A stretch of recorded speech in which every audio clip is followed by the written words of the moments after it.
Yeah, good afternoon, everyone. This is me, your brother, your friend, Humanist TV on the show. Today, I want to actually have a quiet time with you guys.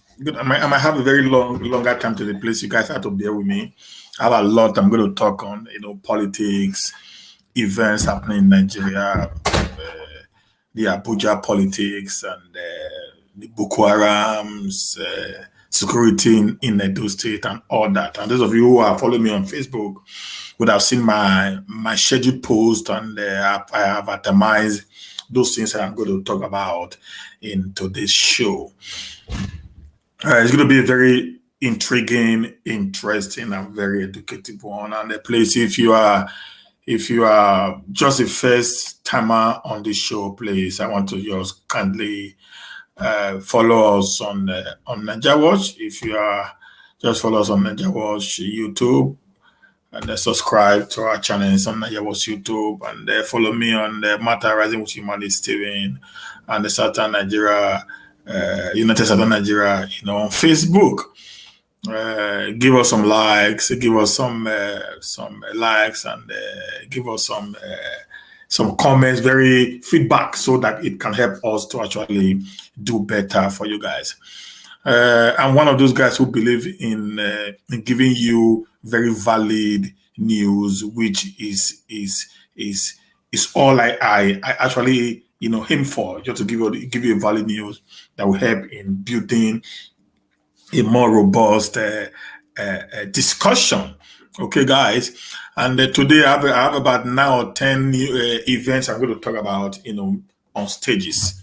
I pray that God helps me to actually do that. So I'm going to take maybe up to 2 hours of your time today. Please just press the share button, invite friends in, and share it on your Facebook, share it on your WhatsApp group, share it on every social media handle that you feel you can actually share this information to. So at least at the end of the day, we can get somewhere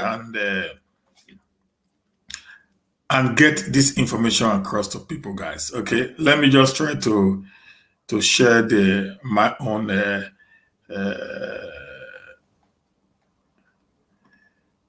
share from my side also. Just share from my side also.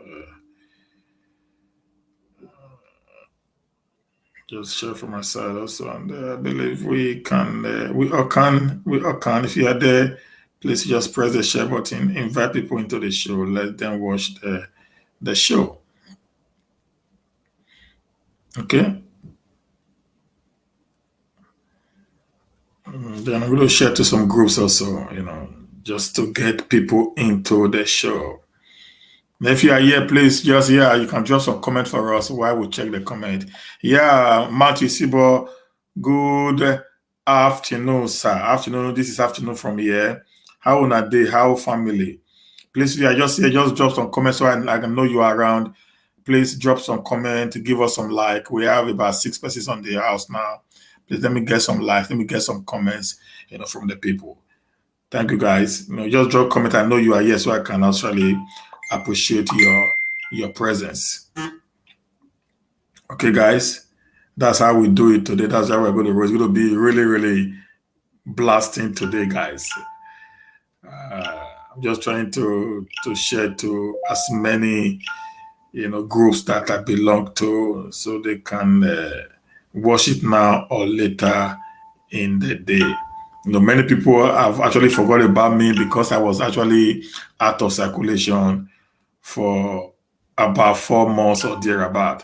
So I'm back, to give you, a very, very, wonderful storylines, and also to give you what is actually happening within the Nigeria states, because that's what I do for a living. I don't believe in saga. I'm not interested in views, actually, but I'm actually interested in changing lives and making things work the way they ought to work. Okay, guys? Okay. Now, having said that, let's go. Let's just go to news number one on the show. The news number one on the show. This latest news is one news that I will really want us to. I'm not going to dwell so much on it. I'm just going to read a lot of things that came to me. You know, I'm going to read a lot of things that actually came to me via one David Hundey's handle. You know, uh, on Instagram. You know, so and he wrote a lot of things that I want us to actually talk about. Many of us would have seen this very particular picture of this lady, you know, who was a job seeker that was murdered, you know, while she was trying to go and look for job. You know, she was actually murdered, and so I just want us to talk about her a little bit. I'm going to read some findings that we have found out in the last few days, and that might help us to unravel the mystery behind that death. That's going to be my first show for today. Okay, who killed Hiny Umoren?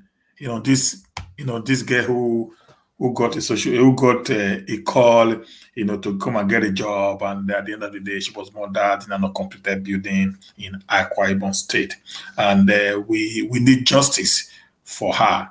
Okay, guys.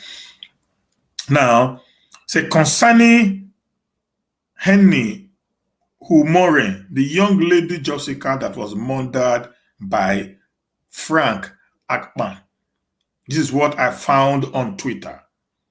A Nigerian investigative journalist abroad, Mr. David Hundeyin, has unearthed some unbelievable fact using modern technology.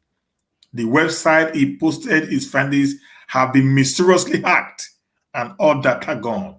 But thankfully, some people on Twitter got screenshots. Make sure you read to the end. So just listen to me and make sure you are here to listen while I read to the end for you. This thing is deeper than we all suspected. Things they occur.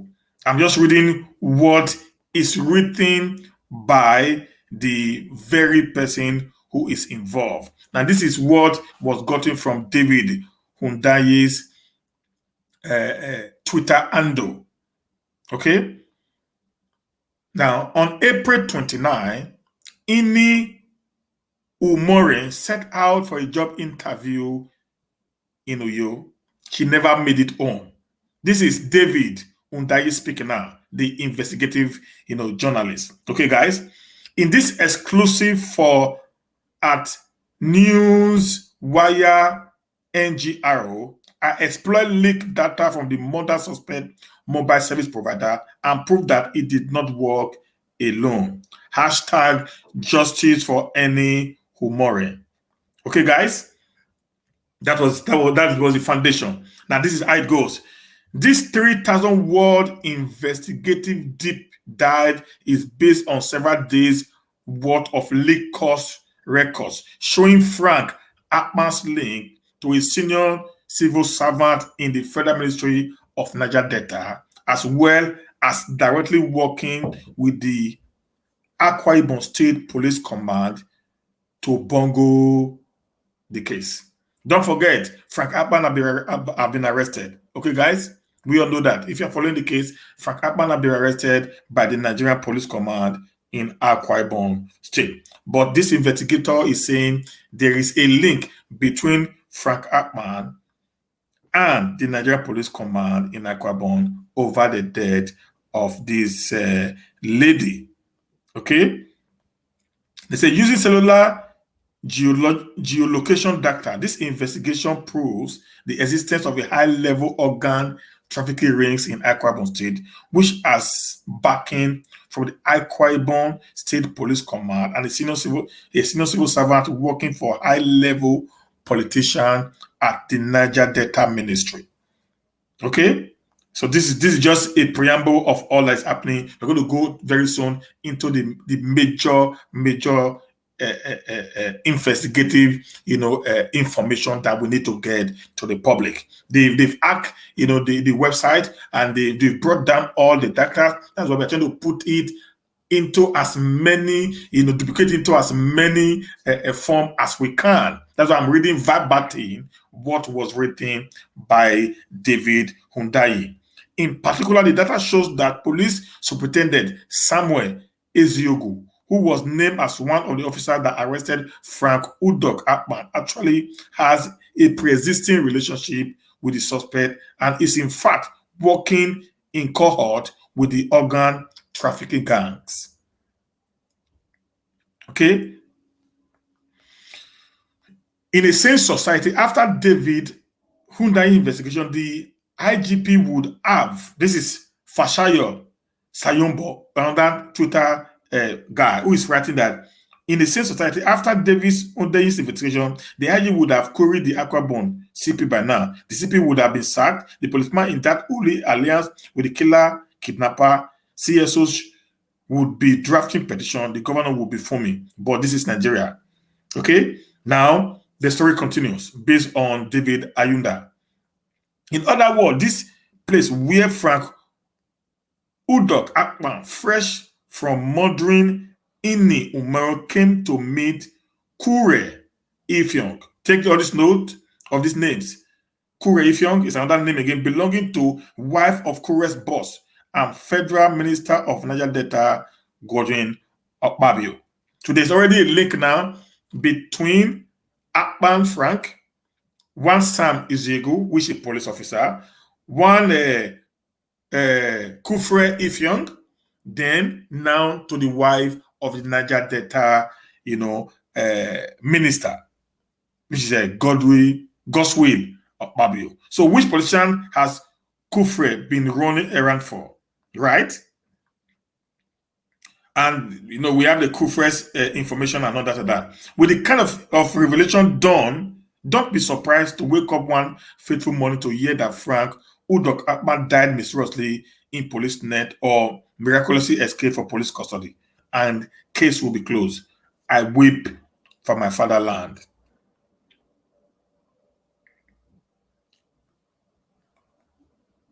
Okay.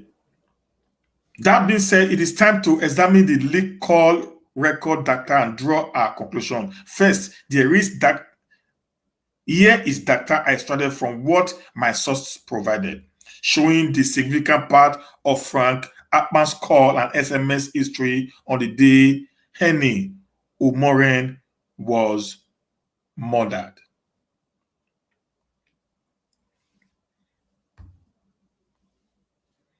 Around 1:17 p.m. on April 29th, Frank Akpan placed a call to Hiny Umoren, which lasted for 124 seconds. It was fair to extrapolate that this was a call where he gave direction to her gathering regarding where she should go for the purported interview.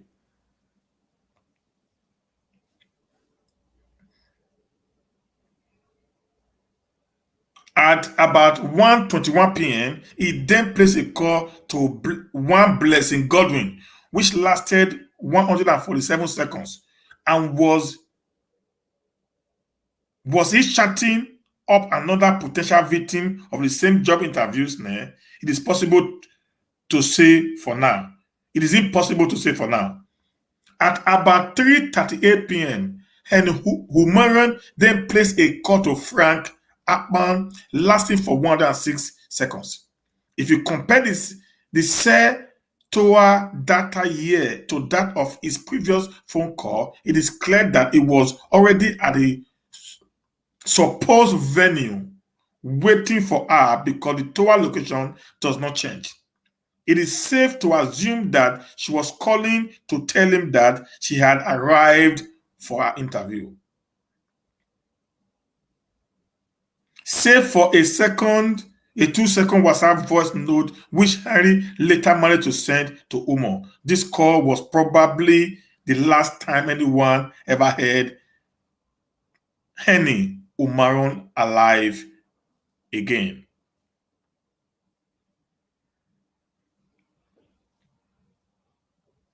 Around 6:15 p.m., almost 3 hours after Hiny Umoren arrived at his layers, Frank Akpan then placed a call to an unknown number. The call records clearly shows a number which is plus 234-8127-530092 plus 234-8127-530092. And I expected the government to take these numbers right now, and proper investigation should have been carried out on the owners of these numbers through the different network provider in Nigeria. So that's how it's done. So this is a case that is as easy as ABCD.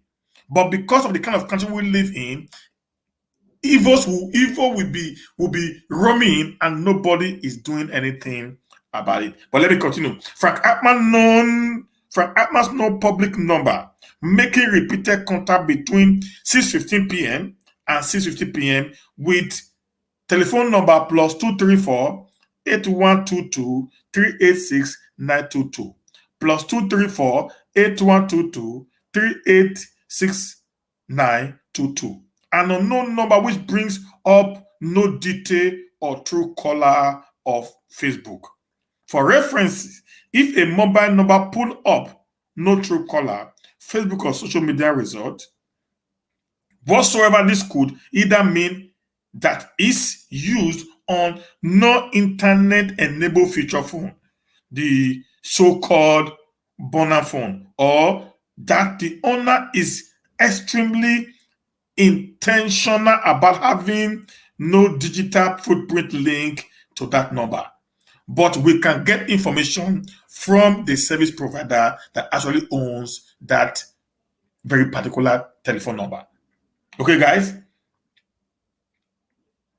Incidentally, this was also around the time when the Twitter hashtag Find Hiny Umoren had already led Twitter sleuths to uncover Frank Akpan's identity, leading to his amateur attempt at misdirection referenced earlier. In the middle of a clear and obvious crisis moment, why was Akpan repeatedly trying to establish contact with this unknown number with no digital footprint?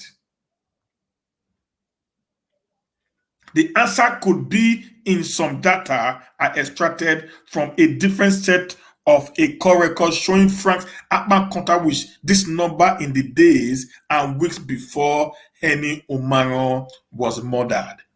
So, I have all this contact here, extracted, but I'm not going to put them up for security reasons. But I'm going to say this is what is happening right now, that this very Frank Akpan have been speaking with those numbers I just called before now, weeks and days before that very particular incident happened, which took the life of our dear sister, Hiny Umoren. Was this a regular buyer or facilitator of whatsoever gruesome trade Frank Akpan was involved in? Was Frank calling him for help after an unexpected social media campaign suddenly exposed him and put their entire business operation at risk? Why was this the first number that Frank called immediately after raping and murdering a young woman? We do not know the answer to these questions, but there is at least one person other than Frank Akpan himself who can probably tell us.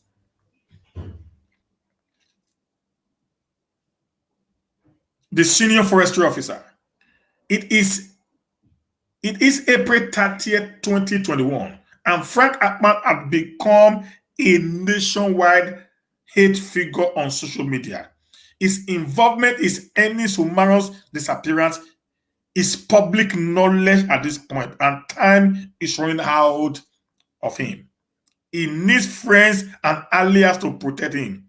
And fast, his name and picture are doing the rounds on social media, and in a city like Uyo, it will not be too long Someone recognized him and he finds himself subject to Nigerian street justice. Between 10:27 a.m. and 10:44 a.m., he placed 3 phone calls on Francisca Bassi Akpan, presumably a family member who is willing to help him. Francisca is in Calabar when she received the call, and she's using a smartphone in a location with high network capacity, which means the network is able to record her location while receiving Frank's call to within few meters of accuracy. At about 10:55 a.m., Francisca called Frank back. Only they and the mobile network know what he said during this 51-second conversation. My source back at the idea of obtaining customer voice note because that would simply be a bridge too far, even for the sake of solving a brutal murder. Just getting this much information to me is already breaking multiple in-house rule and NCC code. So they understandably did not want to push their luck. At about 4:23 p.m. on April 30th, Frank then makes one of the most interesting focus in this entire story. The true caller popped up the detail of the recipient of the phone number of the phone call with the number +234 +234 8032939326 +234 8032939326. One Kufrie Effiong. One Kufrie Effiong. Unlike the other people Frank had been known to associate with,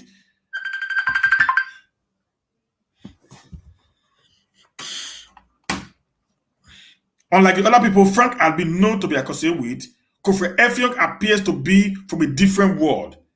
He is significantly older than Frank, and as his location detail shows, he lives in a swanky part of town. Who is this guy? If you are from Akrabon here, you understand what I'm saying now. This is how we are going to unravel the death of our dear sister. Okay? And this very particular caller is an MTN mobile number. +234 803 939326 is an MTN mobile number. Okay? Their conversation lasted for 31 seconds and presumably end with Caffrey hanging up. Frank's phone rings almost immediately at 43:34 p.m. The caller is +234 803 896 781 +234 803 896 7819. And this conversation lasted longer than the last one, almost 4 minutes. Who is the owner of this number that has so much to talk about with someone who is probably Nigeria's most wanted man at the moment? True caller answer once again. And the true caller also shows one Kufrie Effiong. Kufrie Effiong is an older, wettier looking man who apparently spent his time in the upscale Ekwe estate while Frank Akpan raped and murdered young women in uncompleted building somewhere across the town. What could these two possibly have in common that brings them together? Interestingly, if you compare the location data from both calls, it is clear that both men have in fact met physically at certain 58G Eastwood housing estate in Uyo. Frank is probably outside the building talking to this older, wiser man on the phone and hoping to get some help from him. More on F58G Edward Housing Estate. Who exactly is Kofre Effiong? I eventually found the answer after scrolling through dozens, maybe hundreds of social media profiles with that exact name. Mr. Effiong, as it turned out, is something of a big fish in the Niger Delta service cycle.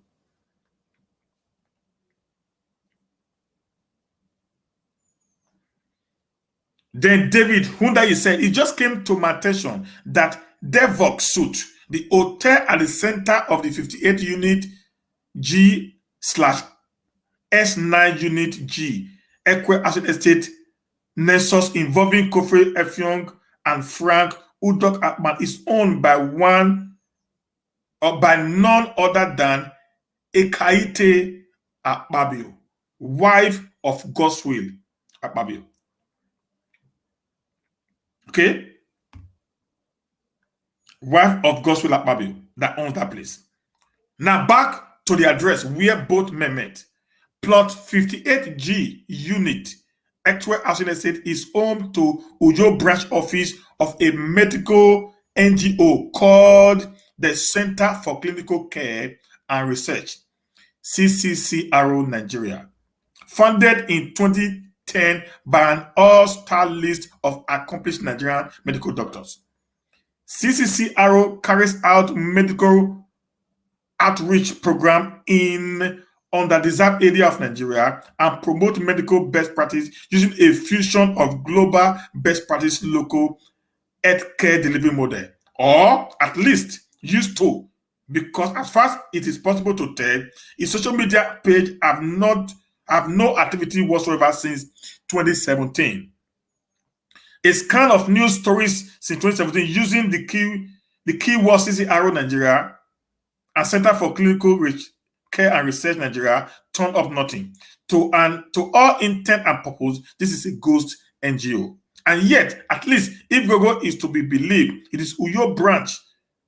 It is Uyo branch office at 58 G unit Ekwe Housing Estate still open at 8 a.m., 8:30 a.m. every day and close 5 p.m. The exact address also happens to be where Kofre Effiong made and received calls from Frank Akpan, who also physically met him there 24 hours after raping and murdering Hiny Umoren. This leaves open two possibilities.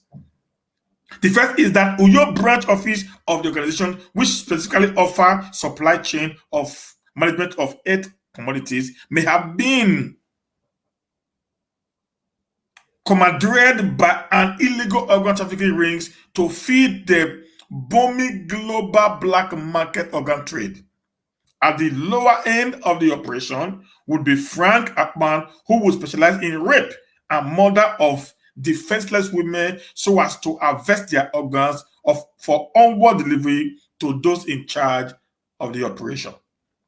The second possibility is more prosaic, but none less horrific, due to the convoluted house numbering system in Uyo. The property labeled as 558G unit Ekwe Housing Estate is also recognized on most digital map as plot S9 unit G Ekwe Housing Estate. That address is also known to Devox Suit, which is a popular upmarket hotel in Uyo, favored by high-profile guests, including the Cameroon national team. This would be the ideal location for trusted associate of a politician, say a senior servant, to lay his head while running a clandestine errand for his boys, an errand such as sourcing human parts for use in the ritual sacrifice ahead of the upcoming election season. For example, what it is that happened or is happening at 58G unit Ekwe Housing Estate and for whose benefit is a question only Kofre Effiong can answer. Cavernous as this story has become, there is still one more twist. Hiny Umoren's murder, a police cover-up in progress. At the outset, I referenced to press release from the Akpan State Command on May 2nd, patting themselves on the back for arresting Frank Akpan and solving a huge criminal conspiracy in 5 minutes by pinning everything on him. One of the names singled out for praise in the press release for his alleged role in apprehending Frank Akpan was a certain SP Samuel Eziogu. On April 30th at about 4:40 p.m., Frank Akpan placed a call to someone with the number +234 8034 386086 +234 8034 386086. Second from bottom. At this point, I trust it will not shock you to know that when I ran this number through Truecaller, the name that came up was no other. The one and the same. In other words, while the Akwa Ibom Police Command is releasing statement claiming to be solving a crime by arresting a suspect, the suspect was actually making telephone call to one of the police officers who would later arrest him and speaking to him for a minute and a half. What were they talking about? Perhaps Frank Akpan, who was still at large at that time, was giving SP Uziegu instruction on how to apprehend him nicely. Even more conveniently, Akpan called to SP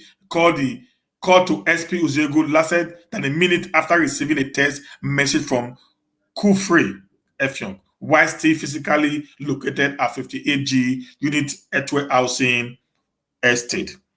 Even more coincidentally, Akpan placed the call to SP Uziegu less than a minute after receiving a text message from Kufri Effiong, while still physically located at the same venue, 58G Unit Ekwe Housing Estate. In other words, the senior civil servant working at the Niger Delta Ministry probably sent SP Uziegu phone number to Akpan via SMS with instruction to call him and let him handle it. And most telling of all, SP Uziegu said toward location data indicates that while all this was happening, it was in a close range to a said tower near the entrance of Ekwe Housing Estate, presumably on his way to meet Oga. For comparison, look at Ekwe Housing Estate vis-a-vis General Edet Ekman Avenue. So putting the entire picture together, we have what appears to be a well-connected criminal gang in Akwa Ibom, with link to the police and the Federal Ministry of Niger Delta, which specialize in sourcing human organs either for the purpose of selling to the international black market, or to serve local politicians who believe in ritual human sacrifice. By the incident of tagging someone with significant social media capital, the extent of this organization is threatened, and so the Akwa Police Command is allegedly being used to actively bungle and mishandle the case. Finding the individual who owned the telephone number +234 8122 386 922 is central to unveiling the mystery of why Hiny Umoren had to die. How many more like her have died in the past? And most importantly, who are the big fish behind the entire operation? Exactly what is going on at 58G Unit, Ekwe Housing Estate, in another key question that must be answered. Okay, guys, this is all we can give or we can say concerning the story or the issue about this girl that was murdered, in cold blood in Akwa Ibom State.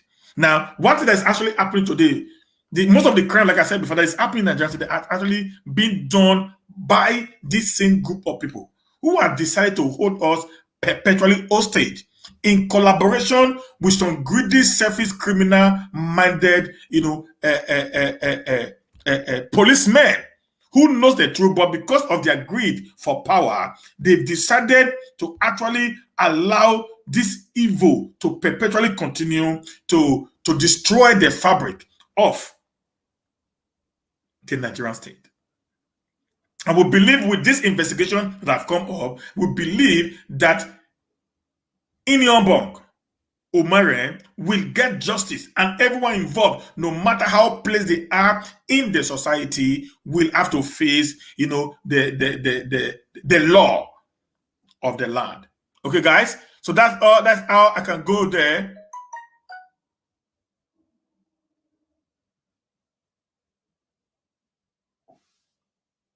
Is my voice doubling now? Somebody said my voice is doubling. Is my voice okay now?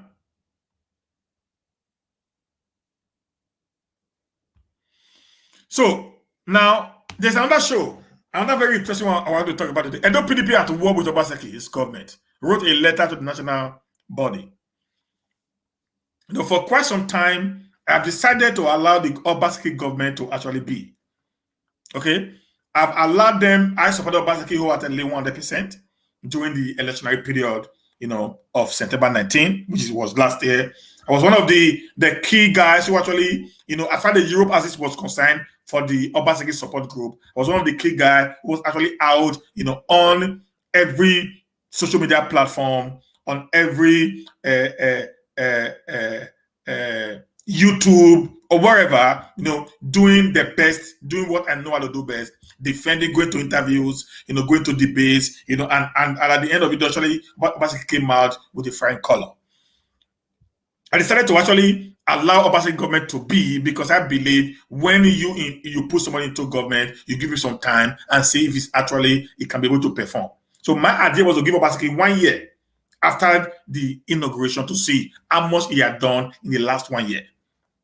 Okay, now that's why I don't talk about it. Even when I was in Benin, in Nigeria, I refused to actually discuss issues, involving politics, in particularly local politics, which was in Edo State. Okay, guys. Now, I haven't said that. I have been one of those guys also who have been waiting to get Obasanjo's cabinet to kick off.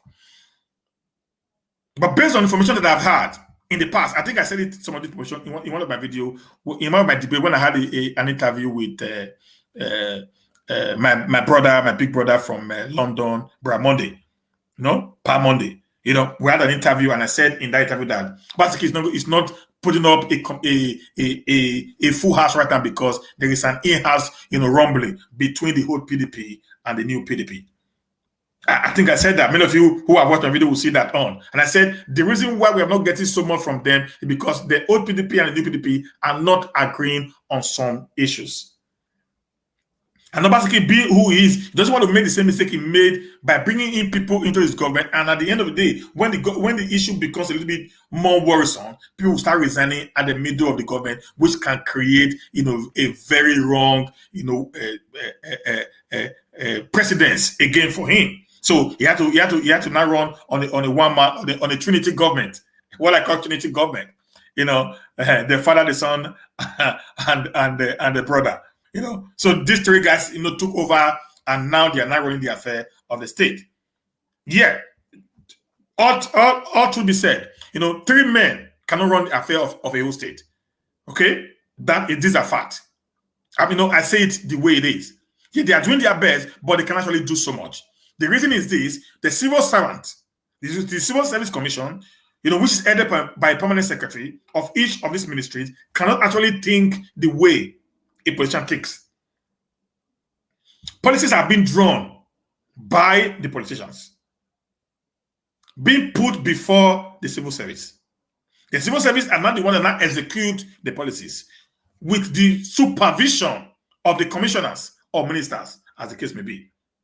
So when there is no commissioner or minister in between the government, which is the governor, and the civil service, there will be a lot of lapses, which will result to many, many issues that we cannot be able to actually talk about. Now, one of it today is the Edo GIS. There's a lot of problem with Edo GIS. Edo GIS has been one of the best programs that Obasanjo brought in, apart from the Edo Best. After the Edo Best, the next, very wonderful, program that Obasanjo brought into place was the Edo GIS. In order to actually, reduce the rumble and fight over lands in Edo State. And when it came up with 1 month, 1 month interval for you to get your C of O's, people were actually really happy. But today the narrative has changed as a result of the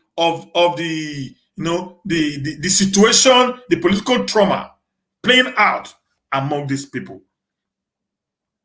So when I was going through the entire place yesterday, I saw a letter written by the secretary of Edo State PDP, and the chairman told the national chairman Uche Sokondo. Then I was a little bit worried over what is actually happening. So I decided to go through that letter, and I came to the conclusion that these guys are very, very unserious. I'm going to read the letter to you, verbatim, then I'm going to put a little bit of analysis on the letter. I told you, please, guys, so they just bear with me as I deal on this issue. Thank you, guys.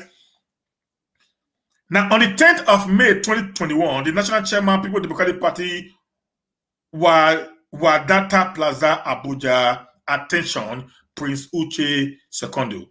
Dear sir, resolution passed at an emergency and expanded state working committee meeting of Edo State PDP held on Monday 10th, 2021. At an emergency meeting today, the state chairman, Dr. Tony Azebeni, briefed the state working committee and local government area party chairman on the purported state leaders meeting hosted in Edo State Government House by the state governor, Godwin Obaseki, with Chief Tom Ikeming, Dr. Raymond Dokpesi, and Chief Mike Ogiadome, and others in attendance on the 8th of May 2021 with the agenda to propose a dissolution of the Edo State PDP Executive Committee at all levels. After more than 5 hours deliberation, the following resolution were adopted. 1. The expanded state working committee and local government chairman of the Edo State PDP reject in its entirety the proposal by the above mentioned meeting to dissolve the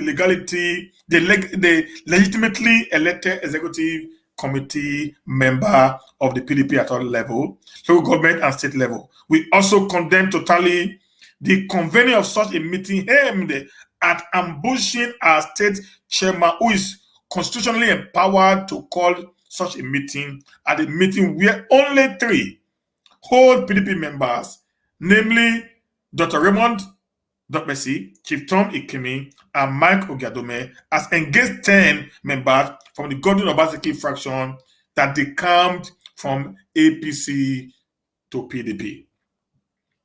Number 2.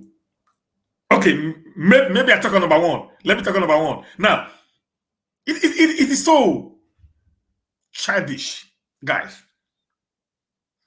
When Obaseki returned or came from APC into PDP at the heat of the 2019 election, by the virtue of the constitution of the PDP, Obaseki becomes the leader of the party. From that very moment, he was given the party membership card. Okay, now when you decide to actually, relegate the leader of a party to the background, this is what you get. Now, before the coming of Obaseki, like I said, I'm not going to support Obaseki, but I will just be frank here. When Obaseki is wrong, I'm going to say it. Where it's right, I'm going to put it before the general public. When Obaseki came into the party in 2019, the election was won. Then Obaseki came with 70% of the APC members in Edo State into PDP. Obaseki practically crumbled APC in Edo State. Why? When he left, there was an exodus movement from APC into PDP. Now, in politics, it is a give and take. That's what politics is all about. Politically, in sharing formula, it is a give and take. The old members of the People Democratic Party, who actually were on ground, that received Obaseki into their fold, knew that when people are coming in from another party into a party, politically, they are coming in with a position that the party needed to survive, to be relevant in a state. Such a party will be given a soft landing by, allocating some positions in the political party, on the state, local government, and even what level to them. That's how it's done. Because if you think you want to hold on to the structure that was on ground before the governor came, you don't want anything to happen to the structure, but you want the governor to give you a structure that it came with. It's not going to work. Truth should be told, guys. Let's look at number 2. So we hereby retaliate to the National Executive Committee of our party that the issue of dissolution of Executive Committee in Edo State is sub judice, and it will be an act of contempt of court to revisit it by the party. Number 3, genesis of this looming crisis results from the acquaintances of the National Working Committee member who negotiated Governor Obaseki's movement to PDP to reach a verbal or written agreement on the integration of the new member vis-a-vis the sharing of appointments. After the election have been won, we therefore condemn Governor Obaseki's reappointment of his former SSG without any consideration for the legacy PDP he joined. I knew this was a problem. I said it before now. I knew this was where the problem is. I knew the position of Osadeogie Esquire was actually the issue on ground. Let me make this very clear to Tony, Dr. Tony Azebume, the PDP chairman. Sir, there are 2 positions that cannot be imposed on a chairman, on the president, a chairman, or a governor. Watch your president, President Muhammadu Buhari. He had always made the choice of who is the SSG of the Federation. Go watch, what is the name of this man? Kaduna State Governor, Nasir El-Rufai. He personally chose who will be his deputy. And against all odds, he came out with a Muslim ticket in a state that is 50-50 by population of the Christians and the Muslims. SSG is the mouthpiece, is the engine room of every government. So giving it to a saboteur, giving it to someone you are not so much conversant with, is tantamount to destroying your government even before it starts. Or getting a deputy governor that has nothing, that has no similarity, interest in thinking to a governor is a tantamount to putting a square peg in a round hole. I know you guys think of what you're going to benefit. I know you guys think of how much money you're going to make. I know you guys think of, the power that you're going to get, but you're not thinking of the welfare of the common man in Edo State. Like I said, I told some people, I do not believe in PDP. I never believed in APC, but I believed in Governor Nnamdi Obaseki. That's the truth. I've said it many times. I'm not a PDP member. I'm not a card carrying member of PDP. I'm not a card carrying member of APC. I'm not a card carrying member of any political party. But I am, a very strong supporter of Obaseki's based on his policies and his ideas of how to make Edo a better place to live.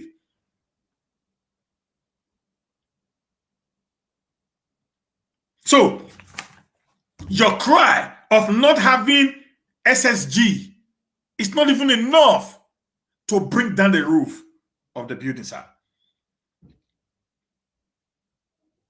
Okay? Now, let me go there. Say, to this end, they have consistently sung a tune of harmonization ever since Obaseki was sworn in. How sworn in, note that he now has the yam and the knife.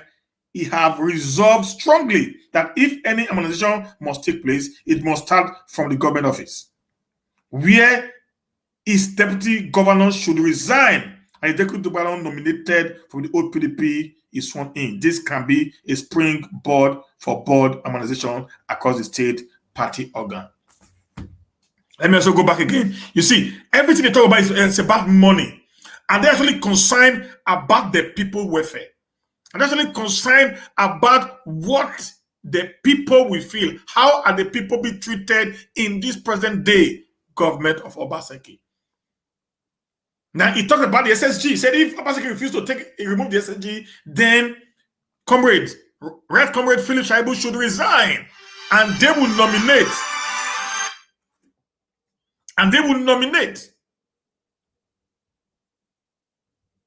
A deputy governor from the old PDP for them. You see, everything is just about political struggle. Everything is about political struggle. I was talking about harmonization. We're not supposed to harmonize even before the appointment comes in. Who are you going to place into positions that when Obaseki does not have anything to hold on to in the structure that is on ground? Are you guys really serious, guys? As a leader of the party, it doesn't have a structure.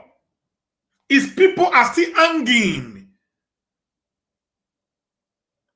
Is that how policies are being played? I thought these guys were actually educated people. So these guys actually have, the mind for a better Edo.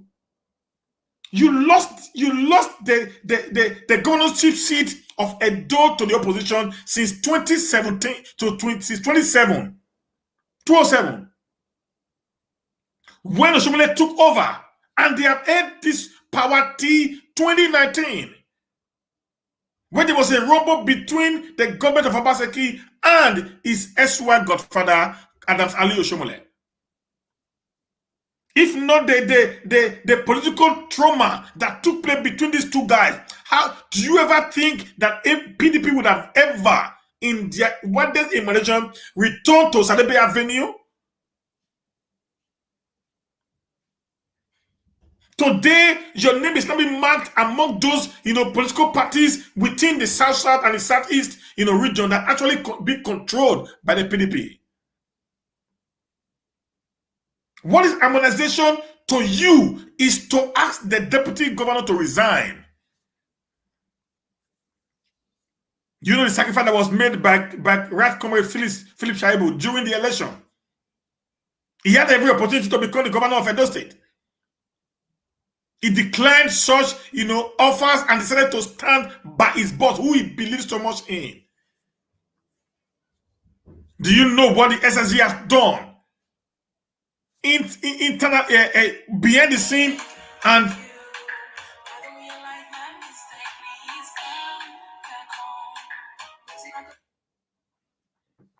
behind the scene. Do you know what these guys have done even behind the scene? To actually see that things. Sorry, guys.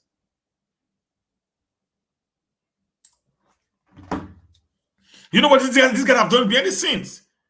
You guys just came in, and it wasn't even the PDP that made Obaseki to win the election. It was the people, the Edo people, that voted for him. Let me continue with that.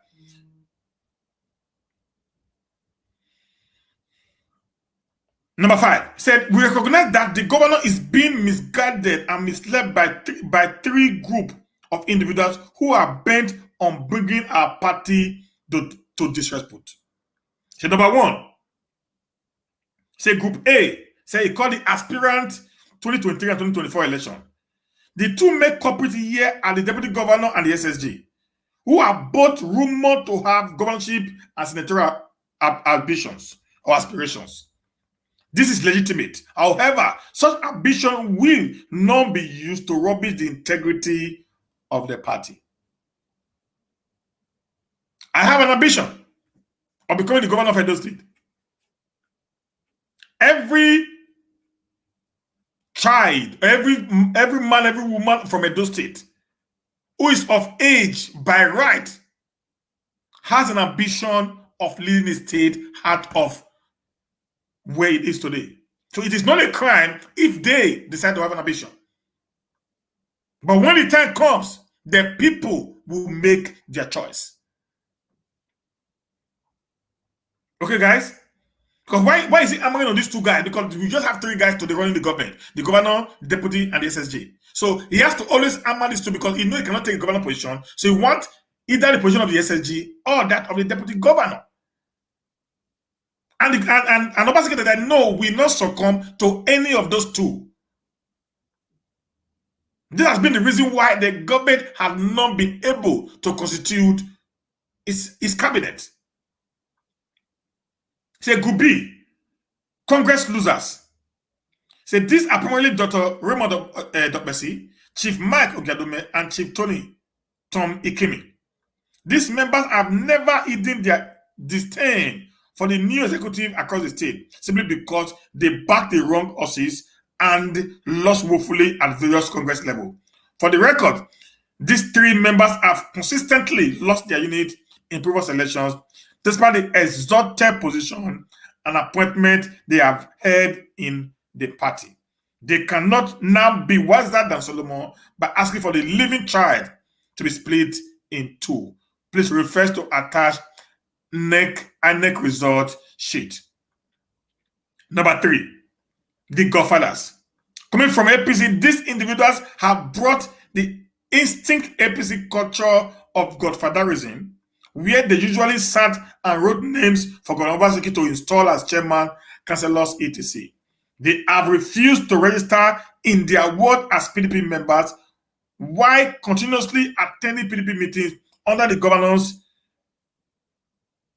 nose with impunity. Chief Osaro Ida, Chief Charles Idaosa, Chief Henry Tenebi, Senator Eige Uzame, and Mr. Tio Oko are the key culprits here. I want to say something here. I was watching AIT News when the temple, the Edo political gladiator, Chief Charles Idaosa, received his membership card as a PDP member. Okay? Now, how do you expect it to go and have a meeting when you are not properly done a proper harmonization of the two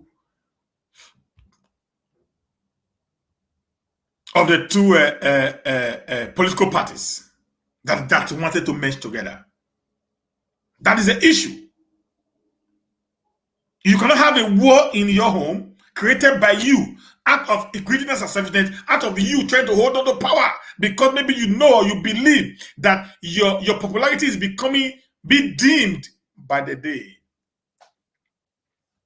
Okay, guys. So he has actually said these people, Chief Osaraida, Chief Charles Idaosa, Chief Henry Tenebe, Senator Eige Uzame, and Mr. Tio Oko are the key suspect or culprit in this very particular saga that is happening today. Edo State PDP will not be cowed into any illegality by the state government. We have consistently bent over backward to a breaking point in an effort to integrate Governor Obaseki former APC supporters. How did we do this?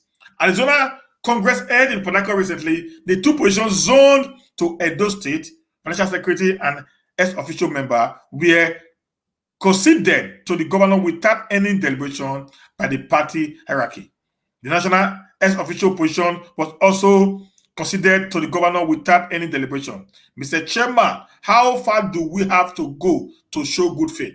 Let it be known that we will not concede any more position, and those already nominated will be recalled and reallocated. Number 7. The Benin says that the woman whose child is an albino, but gladly answered the call of Mama Oyibo, is only living in self-deceit. Mr. Chairman, we cannot live in self-deceit. Thank you, Mr. Chairman, for your attention, and we extend the assurance of our kindred's regard. Signed, Dr. Azebeni, State Chairman, Hilary Otsu, State Secretary. Now, let me deal with this issue. Let me disgorge this issue a little bit. Now, all that I just read in this old brouhaha that just came up today is just for position. Yeah, just make reference clearly. It is not talking about the development of Edo State, but it's other concern about the welfare of these criminals who are continuously want to live on the sweat of the ordinary Nigeria. It's quite painful that the kind of government, the kind of people we have today in Africa are too self-centered. All they needed is just for them to continually live at the expense of the average man. And tell we have a man that is akpan glue. A man does not believe in sharing the money. If you guys think Obaseki is stealing Edo State money, that is your business. But as far as not giving that money to these people, that shows he can't steal when he does not give. The truth about it is nobody will steal money when they don't give that money. Because they'll be scared, because they're going to be exposed. So for Obaseki not to refuse sharing the state government money to APC, and he's doing the same to PDP today, I give him kudos for that. I'm going to read something before I continue on this. I'm going to read something that somebody actually said. Somebody actually said. Let me check that very particular news. Guys, give me some time. But something that somebody actually said. Now, this is a lady that I don't know her so much, you know. I don't even know her. I think herself and this lady, what is the name of her? This guy that's always funny, you know. She's always on Facebook, you know, lambasting this lady, calling her my PA and all that. That's why I knew of this lady, Linda Liu. Okay, I've not actually met her before, but I knew her through this girl. Who's always, you know, on social media making fun with her. Now, say PDP my party. I copied this from her. I'm going to read it verbatim. PDP my party. She laughed. Very funny set of leaders and followers. Say before you expect me, Linda Lee, to support your protest against Governor Obaseki appointment as a formula. 1. Say please, I need someone to tell me what was the negotiation formula when the governor was coming to the party. Say 2, say aside money, which other things like position was brought to the negotiation table between the governor and the leaders that negotiated with him. Say 3, no man eats his cake and have it. The PDP can't be selfish with party structures. That's what I love. The PDP can be selfish with party structures, and you want the governor to be fair in sharing his appointment. As the leader of the party, he should also have sense of belonging in the state structure. So dissolve and hold a mini Congress. PDP should know that Obaseki is a no-nonsense man and thinking that cheap blackmail letter to the national will work. They better start using their tongues to count their teeth. You can't dissolve your party structure for him, but you want him to give you his appointment. Unago will tire. Enough of greedy and my belly alone leadership in PDP, which PDP leader had been fair in sharing whatever comes to the party, I'm standing tall with Obaseki. I am 100% loyal to my party. She hit the nail there. You would want him to remove Obaseki. You want him to remove Shaibu. You want him to remove Ogie. You want him to remove even his wife, as his wife.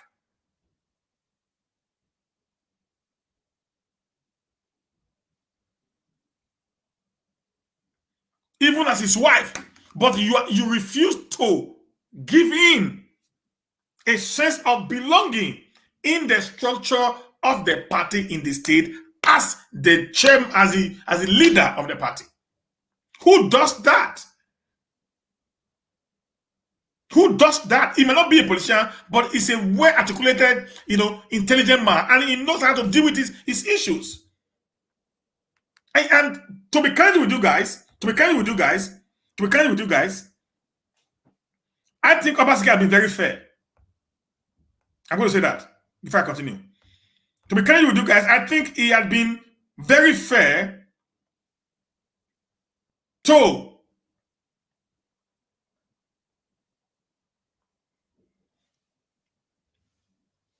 to be candid with you guys. I think Obaseki has been very fair to the Edo PDP. You know why I said that?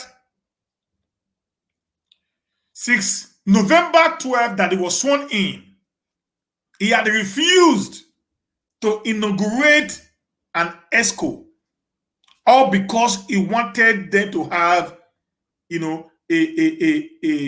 a compromised landing ground. He had been fair. I will tell you, if it was me, Humanist Steven, I would have considered my ESCO far, even before the election was over. I don't give a hoot about anybody. I give a hoot about the people that voted me. Party is a platform used. The party is not actually what makes you to win election. The PDP knew they would have win that election against Pastor Sage Zeyamo. It's not possible. Even with the hatred that we had for Adam Saliu Shomole, if it was Sage Zeyamo versus any of the PDP aspirants, many of us people like me would have been on the back of Sage Zeyamo against the PDP aspirant. And many Edo people would have actually supported Sage Zeyamo. So power coming back to PDP in Edo State is as a result of the emotional tie between Obaseki and the Edo people. That is enough ground for you as a political party to have actually given him the benefit of doubt by making him being the leader to actually be the leader. You cannot call me a leader and yet I am being subjected, relegated to the background in issues that actually concern the structure of the party where I am the governor of the state. That is not workable, guys. We must tell ourselves the truth. Dr. Tony, the chairman, please go back and have a sit-down talk with the governor and find out from this political lockdown that you are about to go into. And let me shock you, in the Nigerian police of today, if this continues, go and see what is happening to Professor Ben Ayande of Akwa Ibom. It's about the campaign to APC as a result of the eminent pressure from the PDP structure in the state. The same thing you are doing now. If you continue in this manner, you will lose the labor of others to, I can promise you, to APC. Obaseki will not have no other choice. Sorry, guys.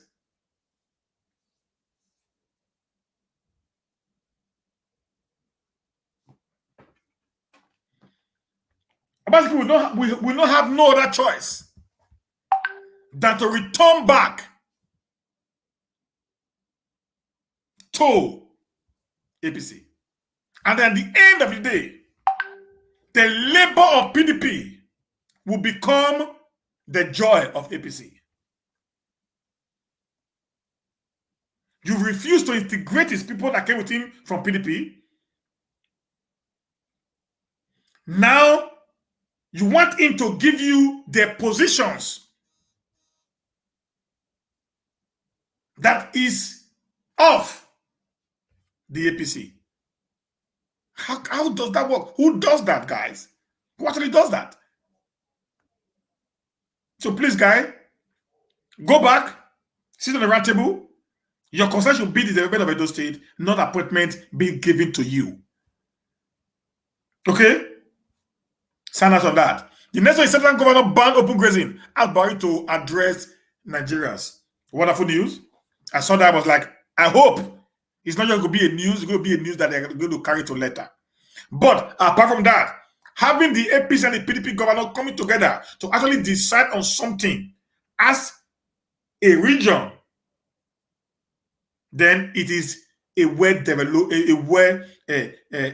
accluded, accolade development. Okay, so I'm going to just read through that, then I'm going to deliberate on that. We'll move to the next one. Certain governors banned open grazing, asked Buhari to address Nigerian. Certain governors had banned open grazing of cattle across states in the region and urged the president to address Nigeria on the state of the nation. The governors also called for the restructuring of the country to address increasing agitation in different parts of the nation while restricting their commitment to the unity of the country. The governors stated these at the end of their meeting in Asaba, Delta State capital, on Tuesday. Physically present in attendance were the governor of Lagos State, Babajide Sanwo-Olu, Oyo State Governor, Seyi Makinde, Rivers State Governor, Nyesom Wike, Ebonyi Governor, David Umahi, Ogun State Governor, Dapo Abiodun, Anambra State Governor, Willie Obiano, Enugu State Governor, Ifeanyi Okoyayin, among others. They were received by the host, Delta State Governor Ifeanyi Okowa. Some of the states and sub-regions are previously banned open grazing. In February, the Nigerian Governor Forum, representing all 36 states in the country, said it has reached a consensus on the need for the country to transition into a modern system of animal husbandry that will replace open night and underage grazing in Nigeria. The ban on open grazing comes as herdsmen violence continues to be reported across the country. Beyond the herdsmen crisis, the country continues to grow under diverse security threats, including but not limited to an insurgency in the northeast, banditry in the northwest, and socialist agitation in the southeast and the southwest. Read the Senate Governor full position after Tuesday meeting. Communique issued at the conclusion of the meeting of the governors of Southern Nigeria in Government House, Asaba, dated Tuesday, 11th May 2021. As its meeting held today, May 11, 2021, the Southern Governors Forum reviewed the situation in the nation generally and focused on the current security situation, agitation, restructuring, protests, prospect for interstate collaboration and partnership, as well as on the incident of the COVID-19 pandemic. Rising from the meeting, the forum affirmed that the people of Southern Nigeria remain committed to the unity of Nigeria on the basis of justice, fairness, equity, and oneness, and peaceful coexistence between amongst its people, with a focus on the attainment of shared goals for economic development and prosperity. Observe that the incursion of armed herders, criminal bandits into the southern part of the country has presented a severe security challenge, such that citizens are not able to live a normal life, including pursuing various productive activities, leading to threat to food supply and general insecurity. Consequently, the meeting resolves that open grazing of cattle be banned across southern Nigeria. Noted that development and population growth has put pressure on available land and increased the prospect of conflict between migrating herders and local population in the south. Given this scenario, it becomes imperative to enforce the ban on open grazing in the south, including cattle movement to the south by foot. Recommended that the federal government should support willing states to develop alternative and modern livestock management system. Agreed that the progress of the nation required that urgent and bold steps be taken to restructure the Nigerian Federation, leading to the evolution of state police, review of revenue allocation formula in favor of the sub-national government and creation of other institutions which legitimately advance our commitment to and practice of true federalism. Recommended that in view of widespread agitation among our various people for greater inclusiveness in existing governance arrangement, the federal government should convoke a national dialogue as a matter of urgency. Recommended that in defense to the sensitivities of our various people, there is need to review appointment into the federal government agencies, including security agencies, to protect federal character, to reflect federal character as Nigerian overall population is heterogeneous. Resolve to foster cooperation among the southern states and the nation at large, express concern on the continued dreadlock on the Oshodi-Apapa Expressway and the chokehold it has exerted on the national economy, being the only outlet from Apapa Wolf. The meeting therefore recommend the activation and establishment of ports in other states of the Federation to create new jobs and promote socio-economic activities in the country. The meeting expressed concern on the economic implication of another lockdown on the country and therefore suggest greater coordination and cooperation between federal government and state government in evolving strategy for dealing with the pandemic.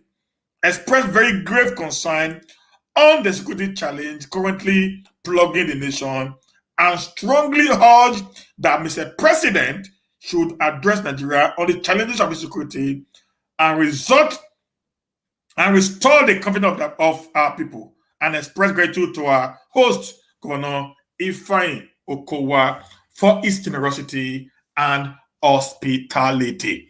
That was a communique that came from that meeting. Now let me not try to explain or analyze that. I want to say a very big, congratulations to the governors from the south. This was a bold step that they have taken to actually show to their people that they have balls. Having said that, the governor of Ondo State, Kolodulu, actually banned open grazing. The governor of Ekiti State, under Peter Fayose, actually banned open grazing in their state.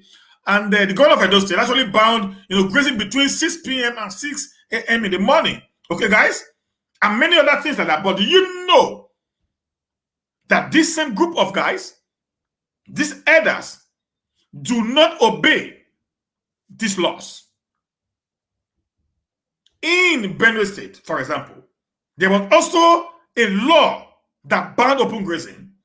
These guys do not obey these laws because the guy at the center of it all, the commander-in-chief, is their kingsman. I just thought that our governors would be bold enough to actually spill the beans. They have already put up a new strategy now, a new security strategy on the east. and the West. Where there is no killing here, there is killing is a gang plan activities in order for them to swan on the IPOB members, the Eastern youth, who they think because the federal government believe that every Eastern youth is a member of IPOB. So they are just doing this to swan in on them and actually, exterminate them. That's the truth about it. That's why you see all these killings, all this bombing of police stations happening within that geographical location. It's a calculated attempt to smear, to destroy the activity that is actually going on in that part of the nation. So that the agitation for Biafra, which had gathered momentum, we dive into ridicule when the insecurity situation happening within that geographical location has become paramount. So having said that, I want to say, having put up such a very, wonderful, decision, you guys should go back to your different states and make sure that this decision is carried to letter. Do you know why? If the entire certain state decide to actually say we are banning open grazing in our region, and we all, without no political affiliation attached to it, then we are on the right path to actually get peace in our nation, particularly in the South. Not having agreed, based on the economic that was presented to the public, that some people will now return back. People like Hope Uzodimma will now return back and say, no, I'm not part of whatsoever that they did there in Delta State. And said to give the Fulanis the free hand to even come into the government house and graze. Then we are going to have an issue, which is tantamount to undermining the other state government that have put up such a law. That what is happening today in Ondo, in Benue, and even in Edo State, and in Ekiti. So, but when they say unanimous agreement, each of them should return back to the House of Representatives, to the State House of Assemblies, and propose the law, which will now have to help in putting something beautiful, making it illegal, criminal offense for any header to be seen on the street of any of the states in the South.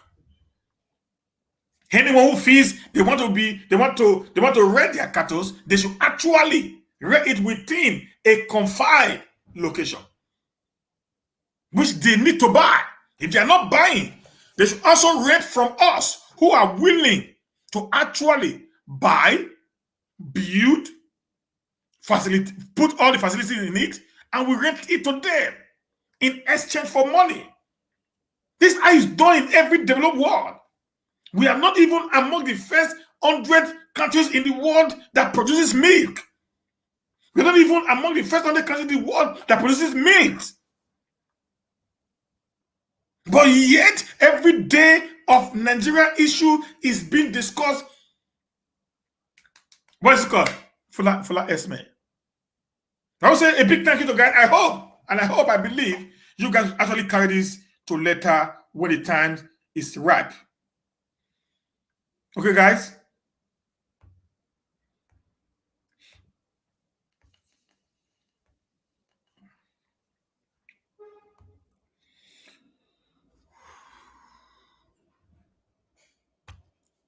Okay.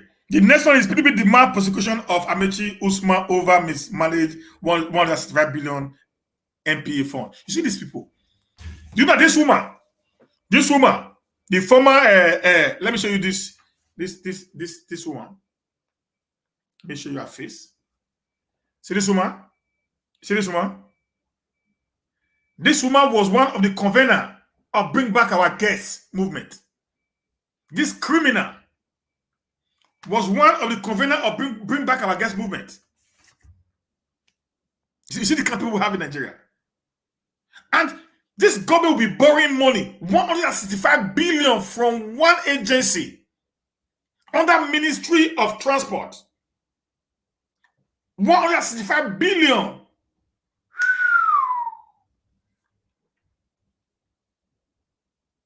If the Nigerian Port Authority can lose 165 billion, then how much do you expect NPC to lose? So let's go to that news, guys. Let's go. Let's run down there. Let's run down there. The People's Democratic Party is demanding the investigation, prosecution, and immediate sack of Minister of Transportation, Rotimi Amachi, and the suspended Managing Director of the Nigerian Port Authority, Adiza Bala Usman, over alleged mismanagement of over 165 billion naira in the agency. The party also claimed that the wife of the Minister of Transportation, Mrs. Edith Amachi, is involved in a 48 billion naira contract scam in the Niger Data Commission, NDDC. My people, these guys are so heartless. What are you guys using this old money for? Look, guys, come on, guys, look at this man. Look at this man. Does this man look at somebody that has money? Just look at him. Look at Amachi, the governor in River State. Look at Amachi of today. Just look at him. Look at him.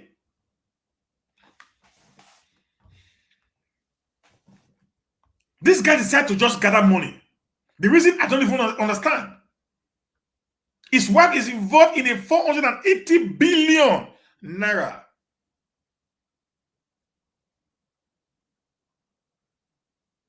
contract scam in NDDC. You have information.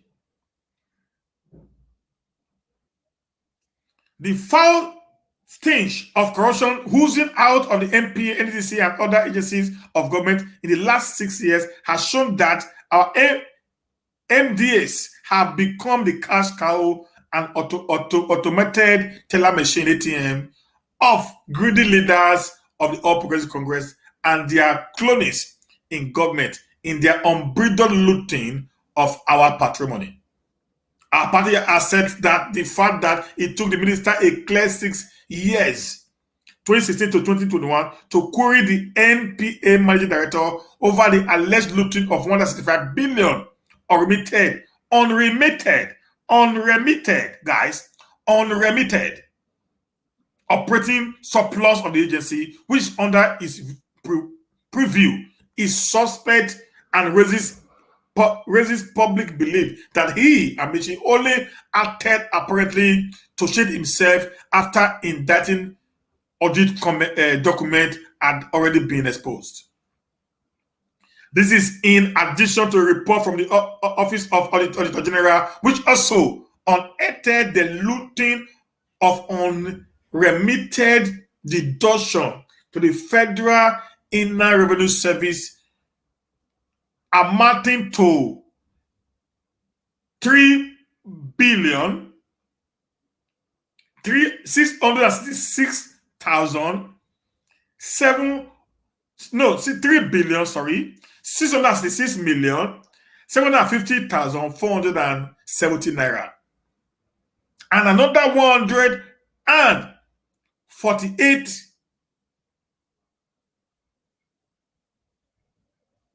million dollars now.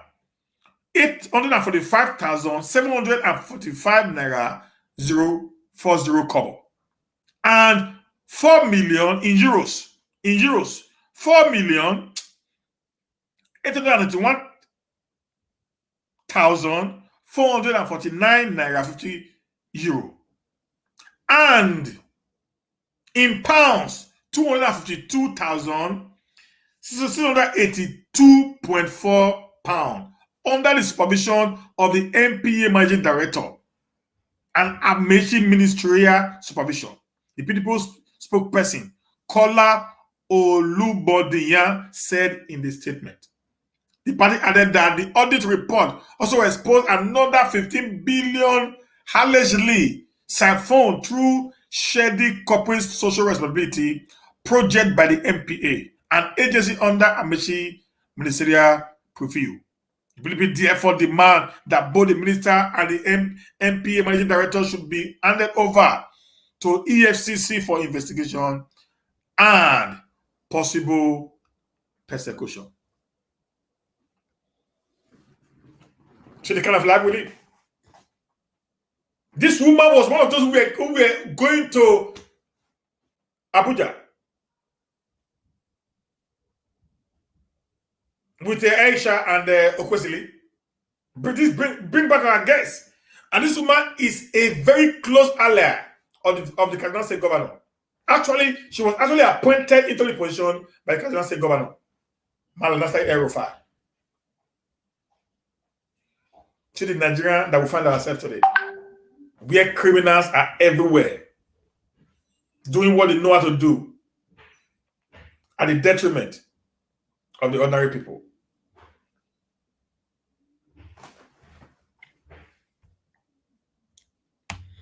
And another one again, we have police killed 3 suspects and 7 victims kidnapped, rescued. 7 kidnapped victims rescued. So I'm going to say that in Edo State, like I said, it's actually working well. There's a lot of good news coming out from the vigilante group, and I want to say a big thank you to Colonel Basaki for that. Okay, the Edo State Police Command has killed 3 suspected kidnappers and rescued 7 abducted victims in the state. According to a statement issued on Monday by the police spokesperson in the state, SP Kontong Bello, the victims were rescued after security operatives combed the Eo forest along Benin-Auchi Expressway, Benin City. It was gathered that the rescue victims were traveling from different parts of the country to Benin City, Edo State, Delta, and Anambra State.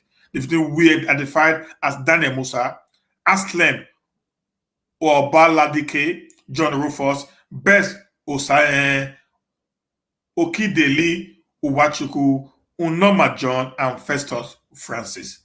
The police spokesperson said the victims have been taken to the police cottage hospital for checkup and treatment, adding that police operatives, in collaboration with local vigilantes, have to comb the bush until the kidnappers operating within the various forests within the state is forced to relocate.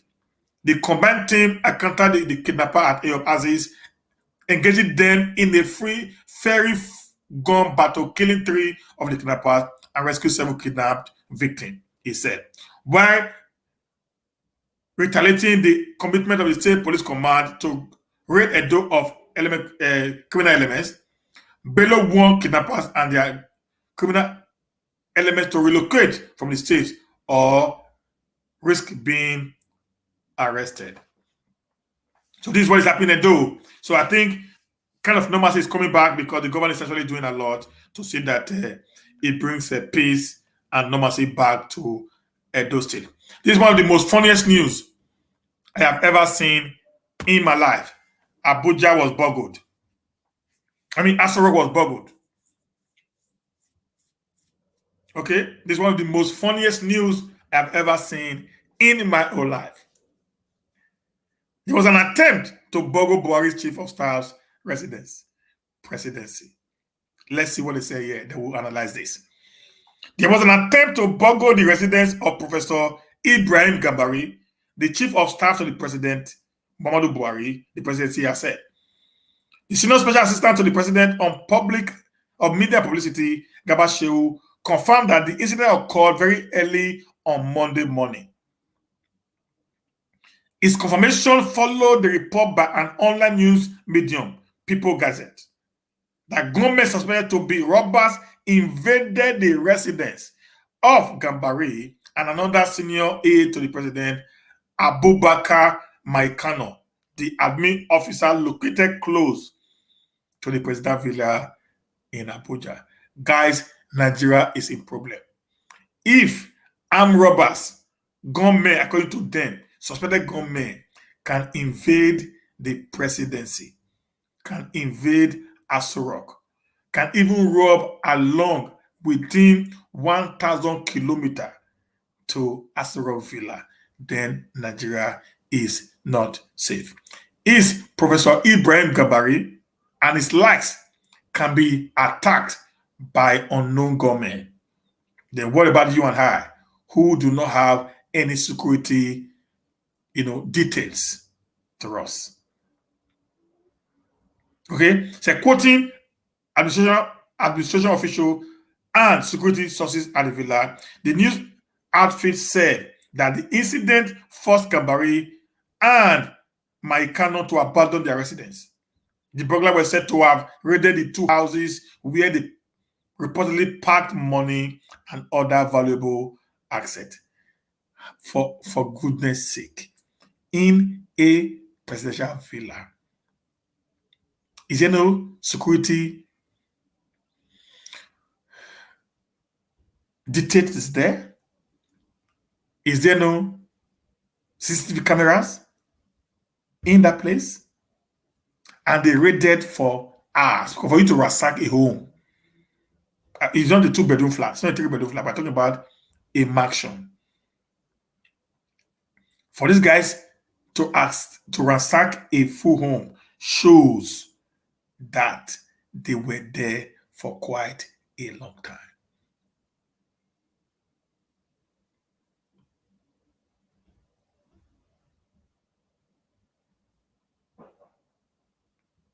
While he was silent on the purported incident at micro residence, Shehu noted that Gabaris confirmed that he described as a foolish attempt to burgle his house.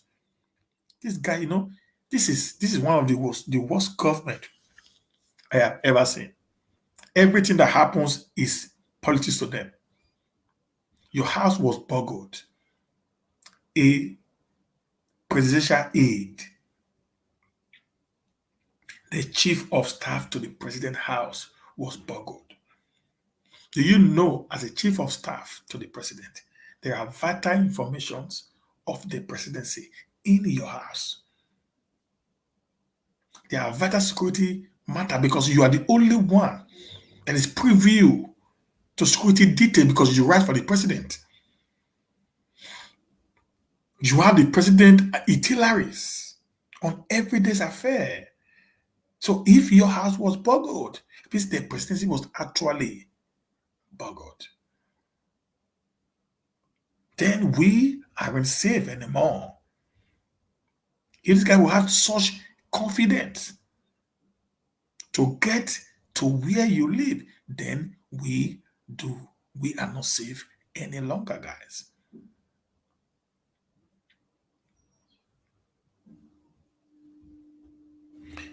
The chief of staff, Professor Ibrahim Gabari, has confirmed that there was a foolish attempt. Look at him. Look at their words. A foolish attempt to burgle his residence at 3 a.m. this Monday morning, but it turned out to be unsuccessful. The presidential spokesperson said in a tweet. He said Professor Gabari, whose house is on a street next to the villa, has assured that there is nothing to worry about the incident. Bros, we are not worrying about the incident. We are worrying about the insecurity. Even an attempt to burgle your house within the presidential villa is tantamount to high risk of insecurity in Nigeria. Have you thought of it? If it was actually the Boko Haram that actually came to your house and get the house exploded, if a criminal, a burglar, can burgle your house, they call them burglar, but they're actually armed robbers. If an armed robber can come to your house, street next to the villa, that is the presidential villa. All the houses around that place are owned and lived in by top political office holders in Nigeria. They built the houses there because they are where you want 100 boundary is being sold for a billion naira. So invariably, if your house, if at the end of the day, your house is being burgled or armed robber came into your house, that shows there is failure of security in the nation. You guys should think of what we are thinking as an ordinary man. You have all the security dictates attached to you, yet your house was burgled and valuables and money were taken away. They have refused to actually tell us the other valuables that were taken away, which are very confidential informations that we needed to solve the whole menace that is actually happening to this nation. It is two things that I believe. These two conspiracies theory. Either there is a failure in security, or is a planned attempt to cover some issues that is about or that are being unraveled. These guys, they can do anything. Because I'm not trying to think. A chief of staff who has soldiers detailed at his house will get his house being burgled by gunmen. If somebody's telling me something, does that even make sense? There is an agenda. There is a plan. There's a conspiracy theory. There's a conspiracy here that there's something that they are trying to hide from us. We'll just wait until they reveal it. There are information that these guys have just come to take. It's a planned burglars. It is impossible. These houses had fences.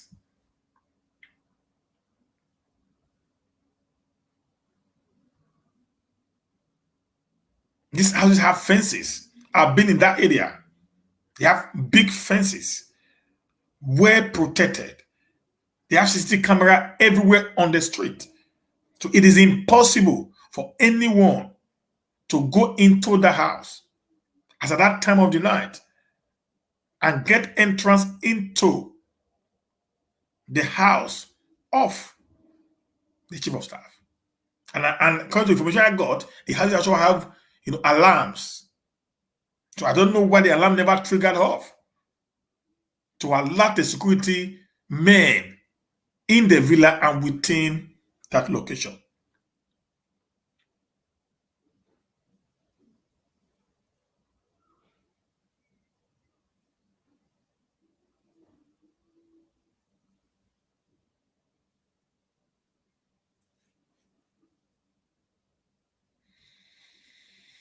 According to People's Gazette, the residence of the two senior aides to the president, two senior aides in one night, there are two senior aides presidents were ransacked in one night inside the villa.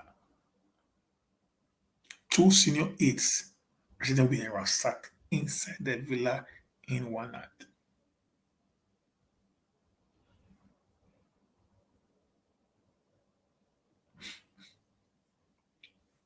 You finish from one house, you move to the other house within the villa, brother. Now, spirit those people be. This guy have an agenda. They aren't telling us. Okay.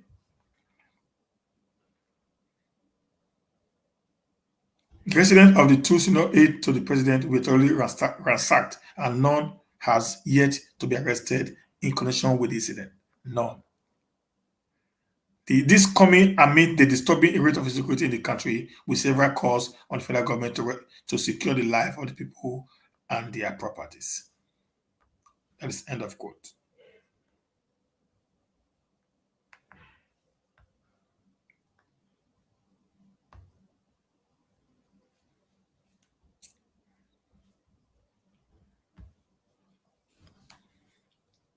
Also, I was on the line and I got this one from Nnamdi Kanu to Joe Biden. I'm going to just read it verbatim also. Read it verbatim also. What Nnamdi Kanu said here. And I hope, I believe that that will also help. Okay. My open letter to President Joe Biden, as published by Vanguard, May 1st, 2021. Honorable Joe Biden, President, United States of America, the White House, Washington, D.C. Request for United States military assistance by President Muhammadu Buhari of Nigeria. Dear Mr. President, we, the indigenous people of Biafra, applaud your election as President of the United States, the most powerful office in the history of the world. We salute your adept and muscular discharge of presidential duty during your tenure in the White House. Mr. President, as you consider Buhari's request for military assistance to Nigeria, we respectfully urge you to also consider the following. 1. President Buhari had made Nigeria the most dangerous country in the world for Christians, Jews, and Nigerian indigenous people, particularly those of the former Republic of Biafra. Hundreds of thousands are brutally plundered, tortured, or killed with impunity, with impunity by Nigeria's security force, controlled and populated by Buhari Fulani Islamic tribe men. Often in collaboration with Fulani Esme, Islamic terrorist group that has been internationally branded the fourth deadliest terrorist group in the world. These atrocities have been confirmed and published by the U.S. State Department in individual human rights report on Nigeria by Amnesty International and other credible bodies. The U.S. Commission on International Religious Freedom has recommended listing Nigeria as a country of concern because of its religious oppression.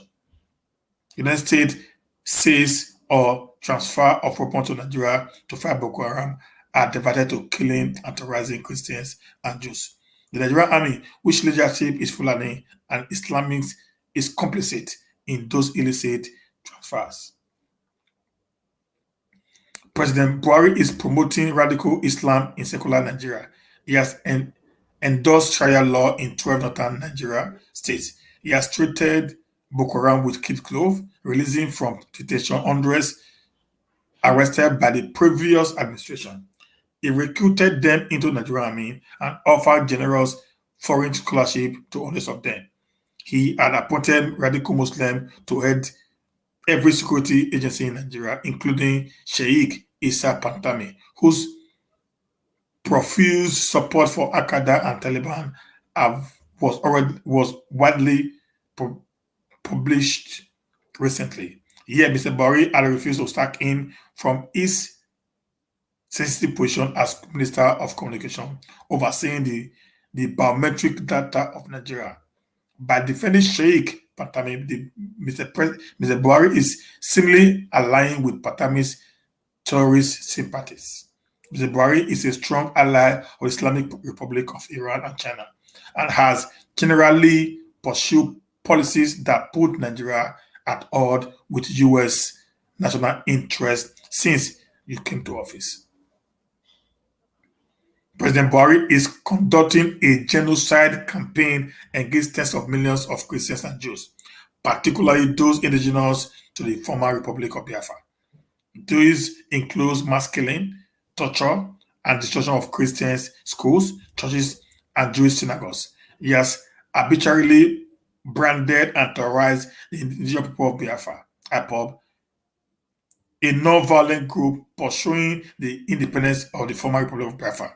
Mr. Buhari draconian measures were geared to retaliating against peaceful demonstrators, favoring the restoration of Biafra independence that was cruelly extinguished by a genocide military campaign Buhari partly led between 1967 and 1970.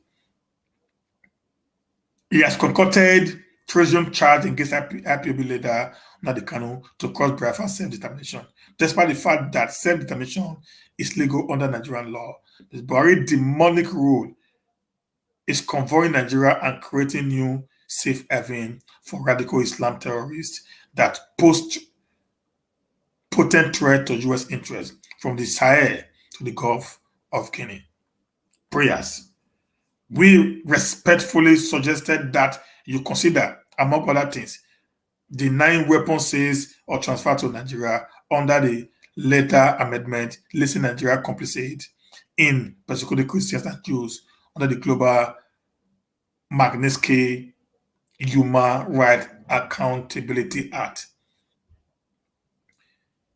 We respectfully urge Mr. President to invoke particularly Section 620M of the Foreign Assistance Act of 1961 FFA as amended, which prohibits the furnishing of assistance authorized by the FFA and the Arms Export Control Act to any foreign security force on unit where there are credible information that the unit has committed a gross violation of human rights. In conclusion, we state categorically that the national interest of the United States lies in protecting Christians and Jews in Nigeria, defeating radical Islam and preventing instability in West Africa, which will altogether be entranced by the US-led diplomatic pressure on the Nigerian government to, as a matter of urgency, agree to a UN supervised referendum on Biafra independence. Wish you and your family many wonderful years in the White House. Sincerely, under the Kanu leader, IPOB. Now, I want to say this, it was a very, very well constructed letter. Doesn't matter what anybody says. I will, I will, I will, I will give, Nnamdi Kanu a clap for that. Okay, and like I said, despite differences with Nnamdi Kanu, I want to say he's one guy that is actually bent on achieving what he had actually, planned to achieve.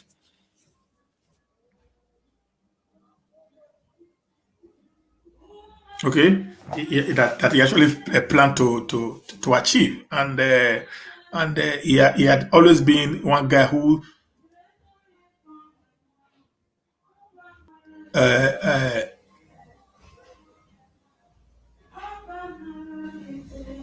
uh, he had been able to achieve, and he has done so much, in that regard. So I want to say that what he has just written there is one thing that every sensible Nigerian, certain Nigerians should actually, agree to. Like I've said in many of my videos, I don't care about the messenger, but I care about the message. Okay, the message is to see that how we can be able to navigate out of the entire menace that the Nigerian state today have found themselves. The Islamic radicalists are doing everything humanly possible to take over the certain space. So if you decide to say, okay, because you have issues with Nnamdi Kanu, you have issues with Sunday Baho, you have issues with anybody, and you decide to play in the spoiler game, at the end of it, it's going to return back to we all when the ships are actually down. So that is why I want to tell every certain youth who are actually there of age to actually support what is happening today for us to be able to get our freedom. I've said it before now that we can't come together and agree on a way to go. We might not live as the same nation, but we can join us together independently to fight for a common goal. It has happened before in many parts of the world. Go check Sudan today. How did they get the South Sudan? Rebel groups who have different ideology, but they have one common enemy. They join together to fight against the common enemy. That's how it works. But the problem with the Southern Sudan was that these people are actually the same, but not like in the South, whereby we have three major different people. The one they call the minorities, who are actually basically residing in the Niger Delta. You now have the Southwest and the Southeast. So these guys can actually sit together, have an agreement, and at the end of the day, everybody can go their way if that is the way to go. But the first thing is we must find a way to be able to save ourselves from the trauma that is about to befall our people. Now, with what you saw the central governor have just done now, is a beginning of something terrible that's about to happen. Don't be surprised. You're going to see what what happened in Benin will start happening in the South. In order to make the certain governor to shift ground on what they are actually trying to do for the people. This is the kind of situation we find ourselves. Okay, I read on I was trying to look for the news. I couldn't get it now. I read on Facebook yesterday a news where one of the people who were kidnapped in Kaduna said that they actually engaged Governor Erufai, that Governor Erufai should come and settle them. The foreign Fulani said Governor Erufai should come and settle them. Why did he say should come and settle them? So for you to know, the people actually committing this crime in collaboration with the indigenous Fulanis are actually from the outside. They were brought in by this government to create havoc on its people. So we all must grow. We all must see the need that we all must be able to defend You know, this whole thing that we need to defend, guys. No pretense anymore.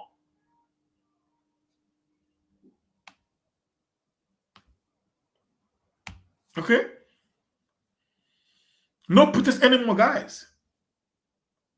Nigeria is a failed state. If you keep quiet, you are going to be a victim one day. Forget the ideology of these people. Sit on a round table talk, make a very beautiful agreement on how we can be able to succeed, either as one South or as indivisible South, but with one ideology. That's what I have to say, guys. So I'm going to give room for maybe 3 or 4 minutes. If you have any suggestion or contribution to this whole show, whatever, whichever of them, please just uh, call in and then we'll just have a talk 3 or 4 minutes. Then I'll be done for today, guys. I've already spent 2 hours here. That's quite a long time.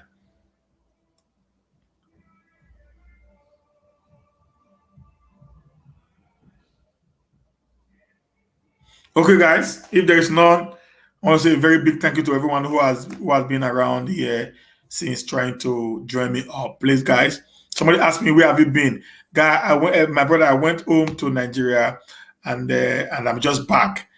So I believe that I will be giving out the little I can, and I believe God will help us also. So we just help them to share this video and tell them Human Steven is back. He's back on the show again. He has back to give us details. He has back to analyze issues within the Nigerian setting, and we are moving forward, to getting something better from the show. Thank you very much, guys. I appreciate you all. See you tomorrow again. Have a blessed day, and bye for now.